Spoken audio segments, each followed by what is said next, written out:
Okay, so welcome to the session D417, the user context. And then my name is Jung, professor at Seoul National University, South Korea. And then we have a very interesting paper presentation in this session. And then for start, I think we can share the 5-minute presentation each of presenters in this session. So Jasmine, could you share the presentations? Okay. But will you? We'll have to introduce each of us before we start the presentation. Yes, that was my question. Right? If you will introduce author. Oh, sorry. Okay. Sorry about that. So, Sebastian, so could you introduce yourself? Yeah, of course. Thank you. So my name is Sebastian Wolff. I'm at the Institute of Automotive Technology from the Technical University of Munich. I'm the team leader of the Vehicle Concepts research group, and besides the paper that I'm going to present today, I focus more on sustainability-related topics. So this is kind of an off-topic thing for me, but because of the vehicle concept background, this design research methodology is also part of my work and especially part of my interest. So I'm very curious about the other presentations. Okay, so the second presenter is Saara-Maria Kauppi from Norway. So my pronunciation is right. So could you introduce yourself? Yeah, your pronunciation is really good. Yeah, hey, I'm Saara-Maria Kauppi, and I'm now at the Norwegian University of Science and Technology, and I'm a PhD student, almost about to finish this close. And so I study design, how to make people eat insects through design, packaging design, consumer behavior. It's a bit of a mishmash, a mix of everything. And here to present the study we did in collaboration with Wageningen University in the Netherlands. Okay, thank you. And then the final presenter is Bahar Khayamian Esfahani, and then she was working at the University of Brighton, but now she's working at the East London yes, University, that's correct. Right? Hi, everyone. Okay, so I'm Bahar. Yeah. I'm a program director of product design engineering at the University of East London. My background is product design. And this article is part of my research looking at bridging the gap between human-centered design and gender. And I really look forward to your presentations. Thank you. Okay, thank you. So Jasmine, so can we start presentations? I just received information that Gwenola will come later. So I hope we will. Okay.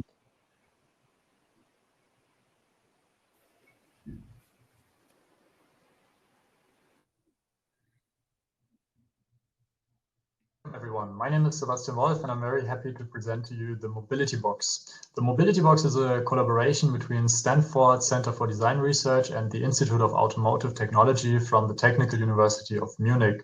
Together with my colleagues Jan Auernhammer from Stanford, Ferdinand Schockenhoff, Christian Angerer, and Michael Wittmann from the Institute of Automotive Technology, we developed a research methodology to examine the people's needs in the context of autonomous vehicle design and the mobility business models that are relevant for those vehicles.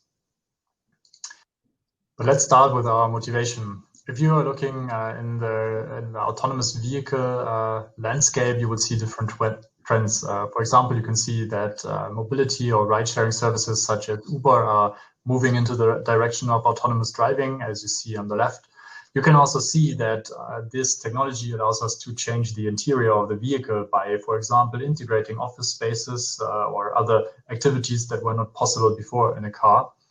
And last but not least, we can see that the exterior of the car is changing. So we have those toaster-like designs that we can see on the right. And the question we came up with, or the question we ask, is how do we actually develop autonomous vehicles that people will value? And for this, we came up with an approach that is called the mobility box that I would like to explain in the following slides. The center of our approach is the mobility box experiment. Our experiment consists of specific and certain themes that I will explain on the next slide. And of course, we have participants that are normal people in their everyday life. And of course, we do collect data about the user, the vehicle, and the associated business models. With the collected data, we move into the data analysis and we analyze the human behavior, such as emotions or reactions to specific things that we collected earlier. We can also analyze technology-related data, such as energy consumptions, accelerations, and so on. And we can analyze the business models that we integrated in our concept. In an iterative approach, we want to discover new design requirements with the data analysis. And for that, we want to add details with each iteration step. And by details, we mean the vehicle concept and the business models who increase in their fidelity in each iteration step. For example, we can start with a simple cardboard prototype and end up with a complete Wizard of Oz style experiment. The human context is something that we cannot directly influence, but we can set the context by moving to different locations with our experiment. The results that we expect are is the relation between the user experience, the vehicle concept, and the business model. And this is the novelty of our approach, because in our knowledge, or to our knowledge, it has not been examined in the holistic view how these three things can actually be combined in the vehicle design process. What do I mean when I am talking about the themes? Think of a theme as a combination of elements to create a certain space inside a car. This space can be business, can be sports, conference, or anything else. We want to use elements such as food or leisure or digital to incorporate the value in the themes. And by adding or removing elements, we can easily redesign a theme to create a new and novel user experience. We can also test new business models by changing or with changing those elements. And this way, we have a very easy and modular approach to create new experiences, and to evaluate those experiences. The vehicle itself is basically, or will basically be, a standard vehicle equipped with a Wizard of Oz style setup. So there's no interaction between the driver and the user, the passenger in the car. And the car will be equipped with data acquisition technology to gather data such as acceleration, jerk, or energy consumption to represent the typical engineering view of the vehicle design process. The user and context will be, for example, daily commutes or sports events, but it could also be train stations, airports, concerts. And by changing the location and the time where and when the experiment will take place, we change the context, and eventually we also change the user, because it's obvious that you will have different users after a sports event than you have at the airport.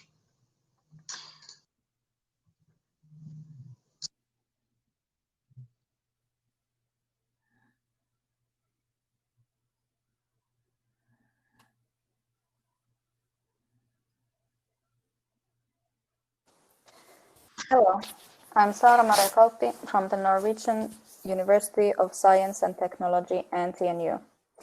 The paper is called Adoption of Insect Eating Through Packaging Design, and I will be discussing using analogies on packaging design for introducing mealworms as human food.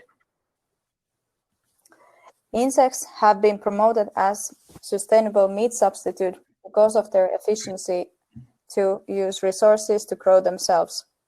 In this graph, you can see that mealworms and crickets on the right require less water and feed for producing 1 kilogram of meat compared to traditionally farmed animals such as cows, pigs, and chickens.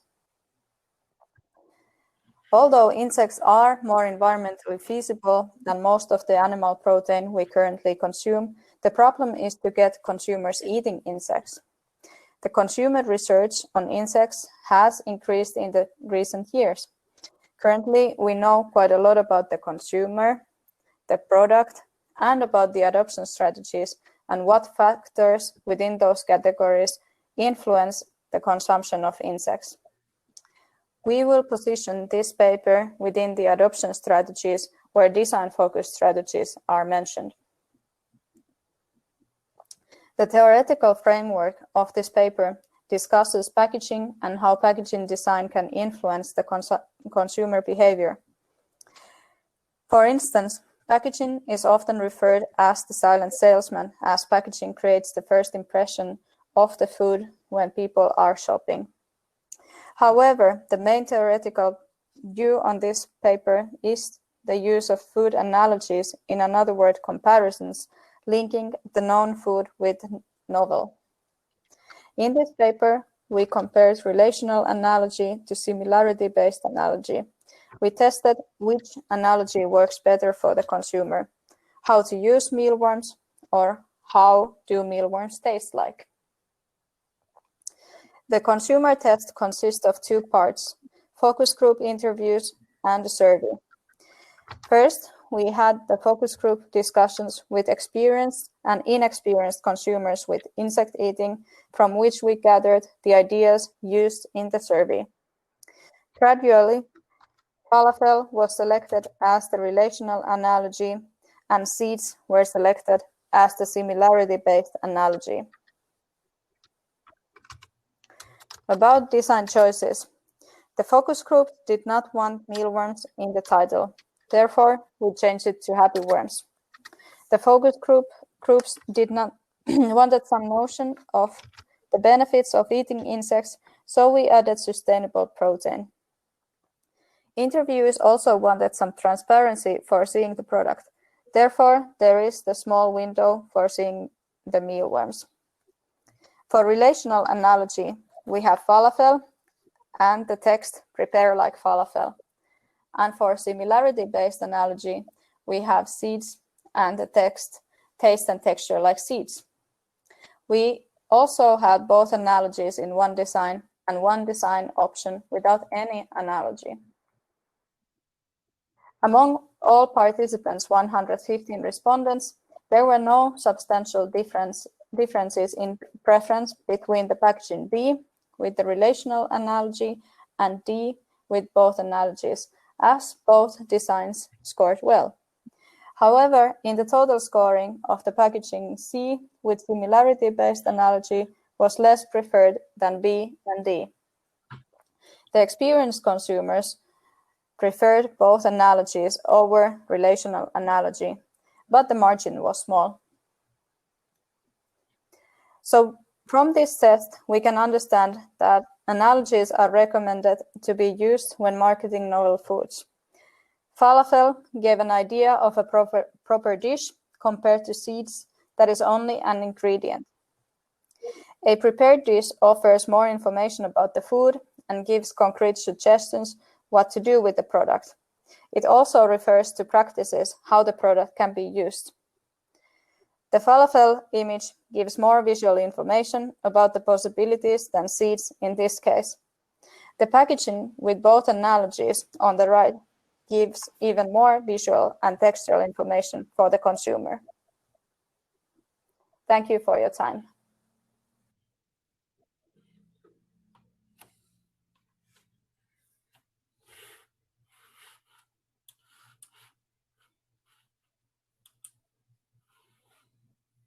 It's my pleasure to show you the work conducted by Serhan and myself on socio-technical innovation of short food systems. The United Nations goals implies the transformation of food systems to ensure access to quality food for all people with limited environmental impacts. This involves the need for a sustainable transition of the food systems which many life science researchers understand through the prism of socio-technical systems theory. In this perspective, the transformation of the system is conditioned by the capacity of niche to propose disruptive innovations. By this way, niche bring about a socio-economic dynamic and transform the landscape that defines the institutional context of the dominant regime. In this work, we question the capacity of short food systems to play this niche role for food systems. 4 organizations were studied, 2 farms offering locally processed yogurts and 2 local startups. One produces organic yogurts from local milk and the other is a vegetable processor. We used secondary and primary data sources to define the natures of innovations that they propose, the forms of contribution to ecological transitions that they defend, and whether or not they take hold of the space of dominant regime by transforming them or not. The objective is for us to determine to what extent the short food systems niche contributes to the transformation of dominant food systems. 2 observations emerged from the study of these 4 organizations.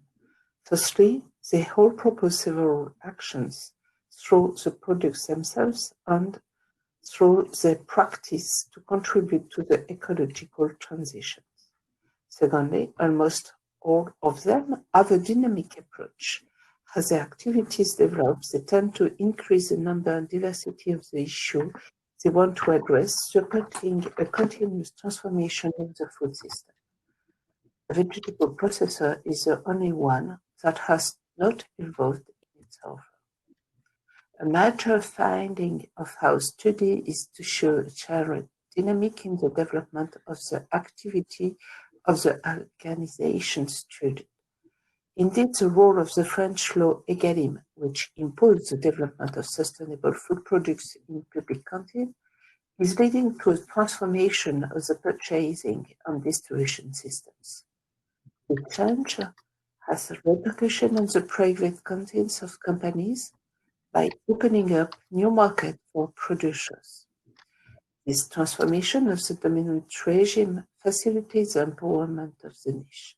However, all the organizations are obliged to develop multi-channel to maintain the economic balance of their activities, and it generates tensions within this organization by introducing new contexts of compromise with the previous values to meet the constraint of the new specification associated with this introduction on the space of the dominant regimes. This one tries to conform the niche to its characteristic.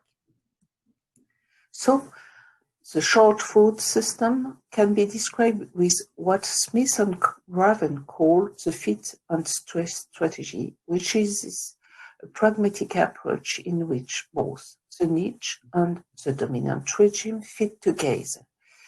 The actors of this niche and the civil society have succeeded in introducing a transformation of the socio-technical landscape that has benefited to the development of their activities. However, it currently proves insufficient to enable them to bypass the dominant regime and thus for them to adapt to it. It then becomes difficult to establish whether this niche will be able to transform the food system that dominates it, otherwise minor market share. Thank you.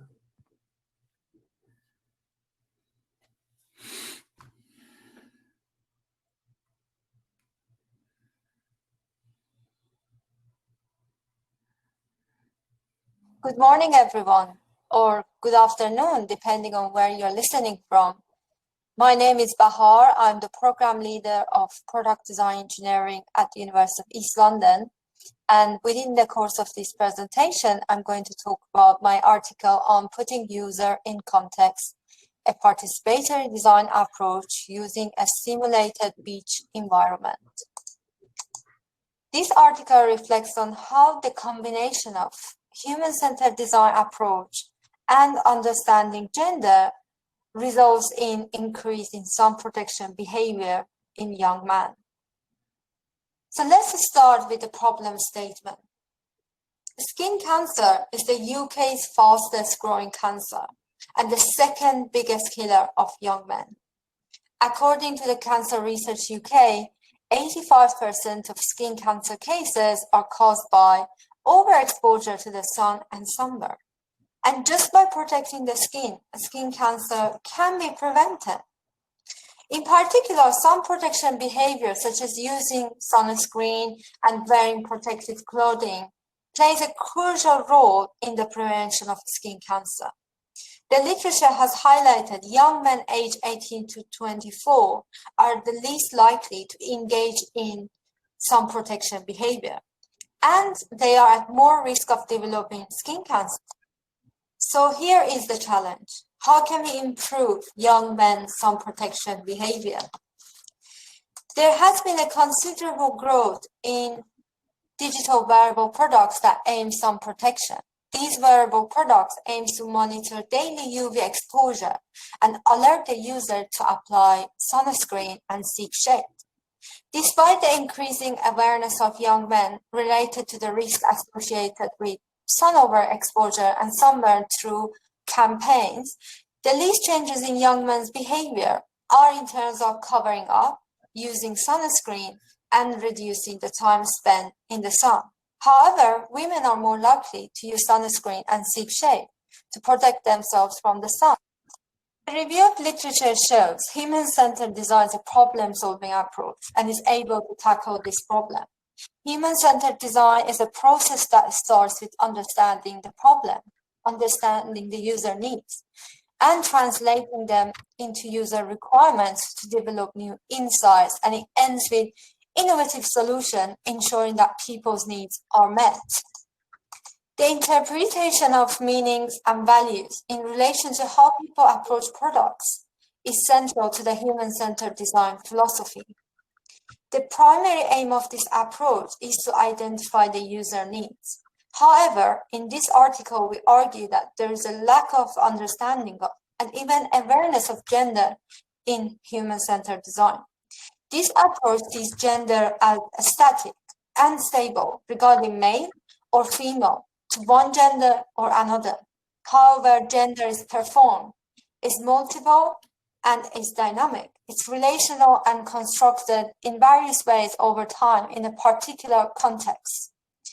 But HCD, or human-centered design, links gender differences, gender inequalities, and stereotypes to the products, services, and brands that we use every day. This contributes to the design of products that are influenced by the designer's own stereotypical norms, such as blue for boys and pink for girls.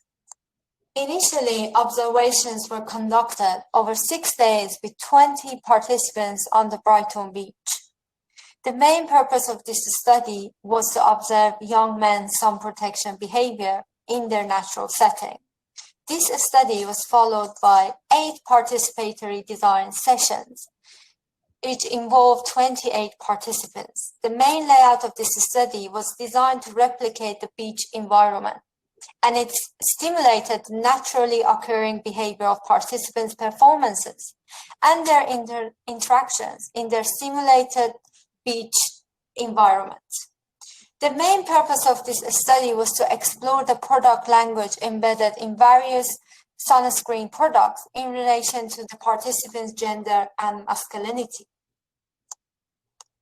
The conducted sessions engaged the participants in their sun protection behavior and allowed the researcher to observe their behavior and interactions in relation to their performance of masculinity and their group dynamic. This study has therefore taken a slightly different approach, which is based on a combination of human-centered design approach with an enhanced attention to gender and masculinity that is referred to a gender-aware human-centered design approach in this. The key themes from the collected data showed that the male participants expressing their values to a product with respect to their masculinity. As they said in their words, they prefer the dark color bottles that reminds them of their daily cosmetic products, which are targeted at men, They also mentioned they avoid same-sex body contact, which come across as feminine. This shows men not putting sunscreen is performing their gender, which contradicts their gender identity.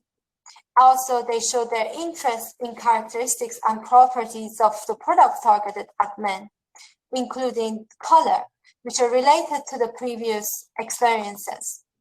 The results showed the importance of adding gender awareness in the human-centered design process. This is highly important in terms of how the product language interpreted as normative and gender by the user.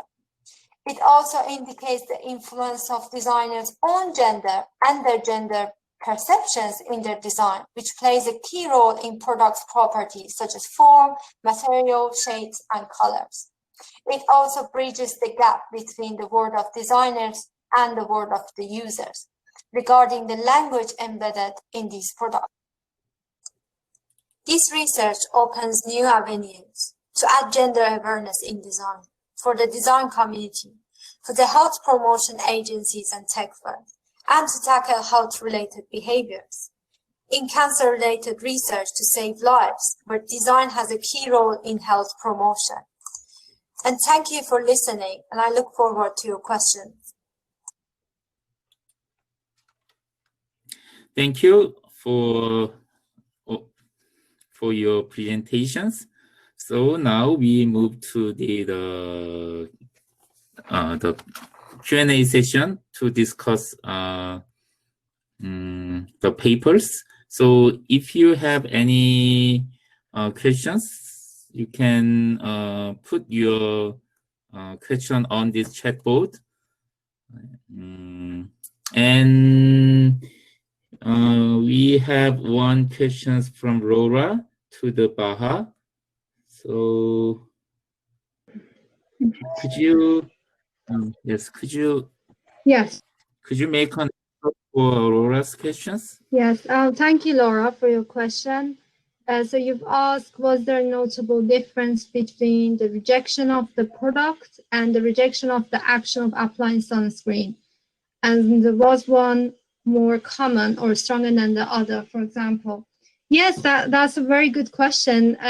Yes, so what I found from my research is that masculinity is on itself is a barrier for applying sunscreen. And this is something very difficult because most of research moves into the psychology of behavior change.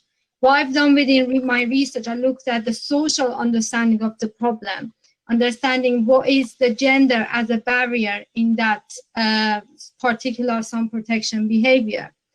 And it is something very complex. So whether the users will actually wear sunscreen, going towards understanding what colors appeals to their gender, what sort of sunscreen appeals to them, is something that it has to be measured in future. But what is important is that the barrier in understanding young men's gender and masculinity has to be much more explored and has to be much more understood by designers when they're designing a product for a specific user. Okay. So is there any other questions? Can I ask here or? Oh, yes, you can ask here, yes. I was just thinking about this as a cultural thing. So not only as a gender difference, but I would assume that maybe it's also cultural.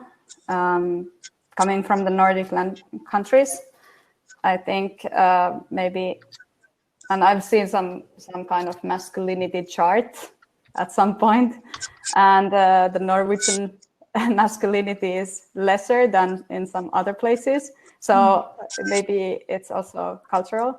And if I compare the Nordic people and they go somewhere south, they probably use sunscreen, whereas let's say Albanians or Croatians.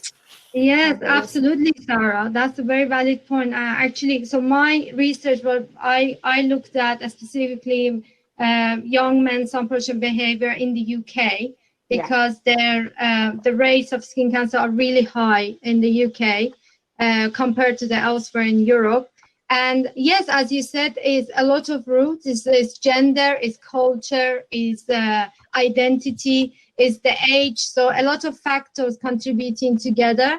And I've looked at, specifically within this research, I looked at how the gender is having a very important factor for designing some protection products for men. And my participants were all based in the UK. And they also show this culture of laddish behavior, of not, different types of masculinity. Not wearing sunscreen is something masculine. And so this is very important, where they're coming from. And if the culture is being established as sunscreen, something that everyone has to wear, such as Australia, we know that how they are tackling this problem much better than Europe.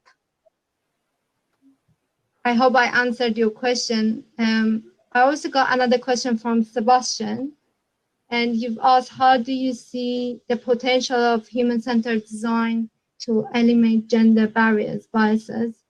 And yes, absolutely. So human-centered design is the base of my research, is the fundamental part. And I've studied, within my literature review, this was part of my PhD research. I looked at all the existing literature on human-centered design, and there is a very little reference in terms of gender and what is our user's gender, except going beyond as a male user or female user. But from the social science perspective, we need to understand, as designer, understanding that gender is something that is performative. And also within one of my studies, which is not included in this paper, is that I looked at the language within gender neutral products. And the majority of my participants actually mentioned somehow the gender neutral products still come across as masculine to them, because that minimalistic design is interpreted in a way that can come across as masculine or less details. But these are something we need to really pay attention in aesthetics as designers, and thinking about how just a little influence of designers can shape the language in the product. And what I've really stressed in this paper is that the awareness we need to add in the human-centered design to limit these barriers. Don't know if I have any other questions. I've got a question if it's connected to social marketing. Yes, absolutely. I looked at the marketing campaigns. I looked at the brandings and how aesthetics in terms of color and shapes have been used as a way of a selling point, such as targeting straight lines products or caps lock typography on products are more targeted at men using darker colors, or how this is different to targeting at women. That was one of the areas that I've looked at, and thank you for your question. Don't know if I've answered all the questions. Anyone else? Yeah, actually, I have a question to the Sebastian, that the concept of a mobility box is very interesting to me, because I'm conducting composing the new concept scenario for the future mobility. So I just wonder actually how you are conducting the case studies with the mobility box, and then I just wonder how do you have any insight in terms of creating the new mobility concepts, comparing to the existing concept released in the CES or the Motor Show or those kind of relevant events? So that's my questions to Sebastian. Okay, thank you for the question. It's a good point. To be fair, at this moment, it's just a concept, or you could call it a experiment setup, experiment design that we have. We are currently working on making this actually happen in Munich and hopefully also in Stanford or in San Francisco. So we are looking for funding as usual in science. But we hope that we can start next year with the first prototypes. So yeah, I'm afraid I don't have any like real data for that. To answer your second question, so in our experience, not all, but most of the concepts that you see at motor shows, CES, and so on, are either cars that we have today without a steering wheel, if you look at autonomous concepts, or those box toaster-like designs. And the question we ask is, isn't there more? Like, it's such a new technology. We have so many more degrees of freedom in the design and the experience that we can create. Isn't there more than just cars without steering wheels and toaster-like boxes? And the problem that we see there is that it's hard to develop or to design such a new vehicle concept if there isn't the technology ready yet. So in this contradiction, we kind of want to place our experiment design. And yeah, we are working on making it happen. So feel free to join us. I think it will get more interesting if we have different users in different contexts, meaning locations. And yeah, the more data we gather, I think the more we understand how people will use autonomous cars. Okay. Yeah, I think it's a very challenging project, and also your kind of the framework and how to incorporate the human's context, and then those kind of things is very interesting to me. So okay, so we have another question from Aurora to Sebastian. Okay, so any plans? Oh, it's moving up. Any plans how a test should be set up? Well, I just gave a glimpse in the presentation. I think in the paper we actually described the design of experiment that we want to do in more detail. We have some, or at our institute, we have some experience with testing cars, like technically testing cars in different or from different perspectives. And in Stanford, they also have a lot of experience in analyzing, testing, and experimenting with human interaction, human emotions. So the whole human part of human-centered design, this expertise comes from Stanford.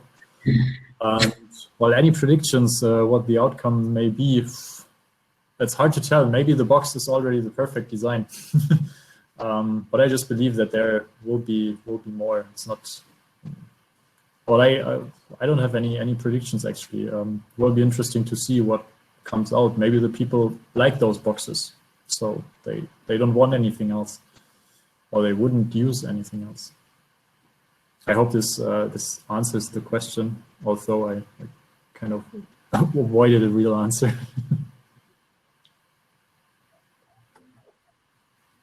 Okay. So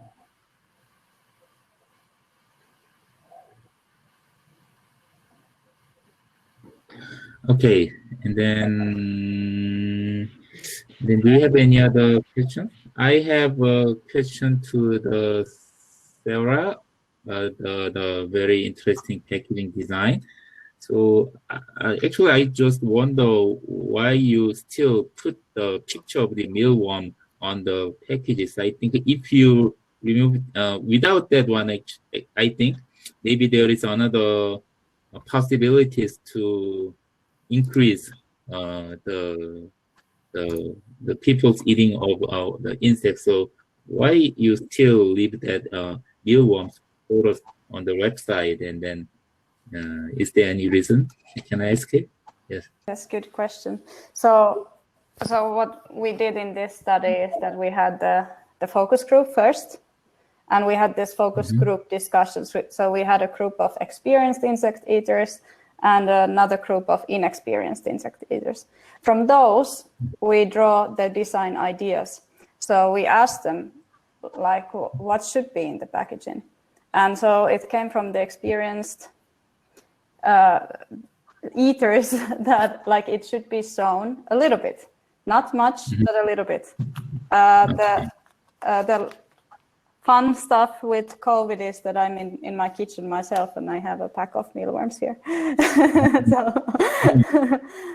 yeah, so all this what was designed on the packaging was coming from the focus group, and so they had some criteria like don't tell that it's mealworms, so that's why we had happy worms. Don't tell something a little bit about the benefit of eating it. Then I think we added like protein rich or something like that, sustainable protein that was there.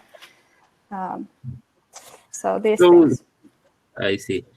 So the company will apply to your research results to the renewed package design for the product. So do you have any plan to apply to your results to the real packages of the?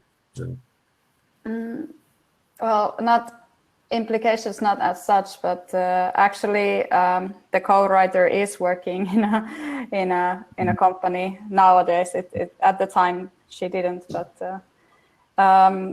so the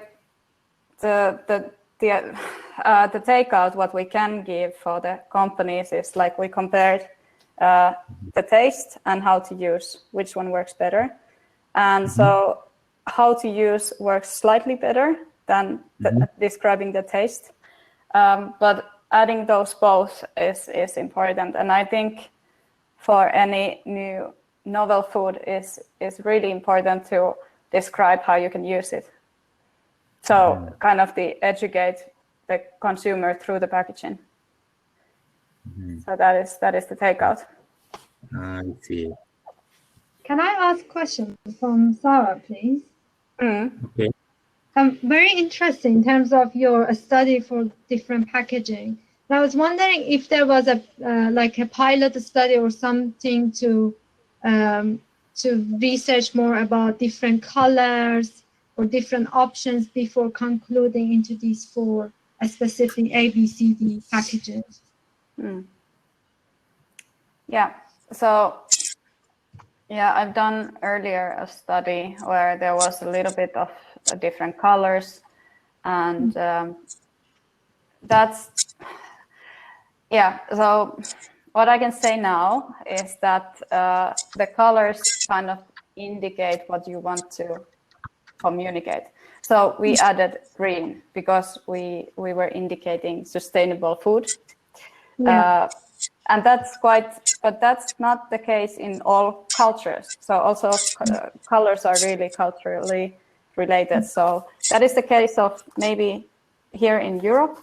I'm not totally sure if it's like the best decision somewhere else, because also having like sustainability is a concept that needs to be taught in a way for the consumer as well. So colors. So that's why we had a green, but I had a small test with some consumers and some, like, it was kind of interesting that like many women, they took a pink packaging, and many men they wanted black, and it's still there, kind of like. And did you find that in your study, the pink and the black? Yeah, I did some time ago a master's thesis on this, and that was in my study. Yeah. So yeah, that's exactly what it links with my paper here. The participants' gender and the stereotypical color that we choose, and based on the knowledge we had before, or based on our gender roles, we decide to go either women tend to go towards brighter colors or pink, and men towards darker color. And it's interesting then how it moves towards the sustainability and green. Perhaps green here is something as a gender neutral color, because it brings just the fact of the sustainability and how it's important in terms of the benefits of your packaging design. Thank you. Yeah. Okay. Yes, I actually have a question yeah. the picture, and it's to Bahar and Saara. Do you have, out of your experience, do you have a good example of a product design for both of your studies? Bahar, do you have any product design that's really good at being gender neutral or gender positive? And same thing for Saara, a good example of product design that's changing user behavior. I'm just curious about that. So a product for both genders, you're asking. A good example. Yeah, well, that question would be for Bahar, and for you it would be Sorry. The user behavior changing product. Sure. Okay. So in terms of, a part of my study was actually to explore the gender neutral products and put it in front of the participants and see what's their reaction. Some of the examples are, or many, all the products we're using now, for example, digital wearables, smartwatches by Apple or by some popular brands, they try to sell both kind of masculine, feminine design and also gender neutral. Well, the smartwatch is just a simple silver strap with a square shape screen. So that's one of the examples. Another example is LSE design. I don't know if you know, designed by LSE. LSE is usually the designs are usually targeted at both genders. They have LSE kettle or bottle openers and things. The interesting point was that when I put all these products in front of my participants, the male participants and female participants both thought all the products look masculine. And this is, as I said briefly, it could be because the shape of the product might not be changed. It could be just the size that is a bit smaller. For example, in case of the smartwatch. The Apple smartwatch is a silver strap, which my participants identify silver as a very masculine color because it looks durable, it looks stronger to them. And the female participants thought the same thing. And the female participants, they don't refuse to wear it. They know it looks quite masculine, why it says gender neutral, because women tend to be more confident about their gender roles. Whereas the case that is important here is that men's masculinity are quite fragile. So in terms of their peers' assessment or in the society, so that makes them very specific about what colors or what shape is the product that they want to choose. So I hope I answered your question. Yeah, thanks. This is a difficult question, like a product for changing behavior, like because that's like it's so difficult to change behaviors, and so I link this to like if I look at, I'm trying to think of like how to, I think of food packaging mainly, or food products. So maybe one good nudging or changing behavior is actually the refund system that you like. For instance, before we would like, depends which country you are in, but in Germany I know that you can collect bottles and then you get some money back. So that is that in the packaging itself, but the meaning of it changes when you have like when you know that you can get money back. So that's one behavior change with the packaging. But then when it comes to food preparation, this is tough. But I've seen, for instance, I've been thinking like what could work for insects, and what works kind of well, again, depends on where you are, which country. But I've seen this kind of like sushi packaging. So that kind of already helps you to make the full meal, which is more than kind of just one product. And so that is also, I find that as an interesting product that could help to kind of like enhance or kind of help to take those new practices or behaviors. So these two examples just on top of my head. This reminds me of the calorie labels on packaging, which I mean, it's very interesting to see the colors. I don't know if everyone will follow it, but there has been a study recently that the majority of people don't really look at these calorie labels, and they just buy the product. But it is important. It still has an effect on a proportion of users. Yes, I think calorie label is also an interesting idea, and then I think the Sarah mentioned the term educations in her presentation. I think the education is very important because the pack design can educate the people the notion of the insect eating. So I think if you show the eating insect is get more protein with less calories. I think this kind of information is a very good way to educate people changing the behavior of eating insects. So I think this is very interesting discussion. I think.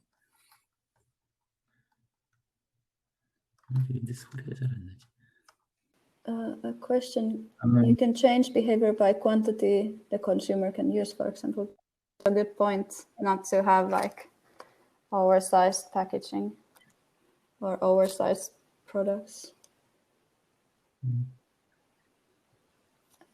Or when you provide a lot of information about the sourcing of the ingredients. I think Bahar answered a little bit of this one, the second point of like that the small labels don't really work that well. Whether there was feedback from the user group that surprised you concerning the packaging. Well, there was one interesting, or some interesting insights, but one was like that the inexperienced consumers, they were really careful. Like they didn't want to add insects on salad because they kind of felt that it contaminates somehow the salad. Whereas like that was something that the experienced users did like to use. Like they were like, yeah, just put it on the salad, a little bit more extra protein. But the inexperienced were like, no. It's kind of like that's not a. So like the insight I think mainly is that they are if you're inexperienced consumers with insects or people who haven't tried it, you need to be really careful with them. How you can kind of nudge them to eat insects, or if they like, just be really mindful, and because they have some, they are a bit careful with what you can eat it with and how. So that was the biggest insight from the focus group, I think.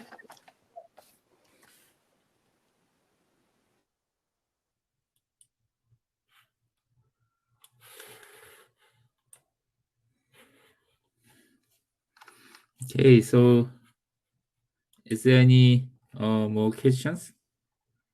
Wait a minute. Okay.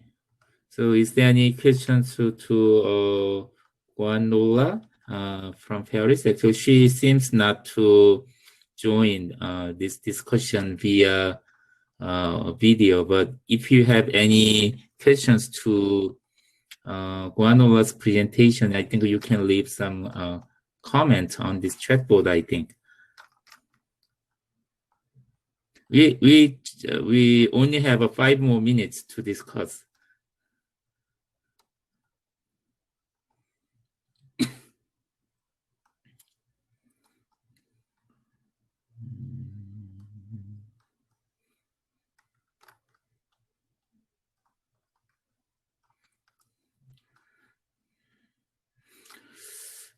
Okay, if there is no more questions, I think it's almost time to wrap up, so we can wrap up this session, the user context. I think we discussed the different user contexts from of the different project, and then and anyway, the understanding the human and their context into design is a very important designing something. So I think this is a very interesting discussion. And anyway, actually, I hope to see you in Dubrovnik, the Croatia, but COVID-19, so we meet at online. Actually, I'm in Seoul, and then here now it's 10 p.m. the night, so I don't know what time is in your location, but I think this is a very interesting experience due to the COVID. So anyway, I hope to see you in Croatia in 2022 in person, hopefully, and then enjoy the rest of this conference, and then take care, and then see you next time. Thank you so very much. Thank you all. Thank you. Thank you Bye. very much. Bye. Thank you. Bye bye.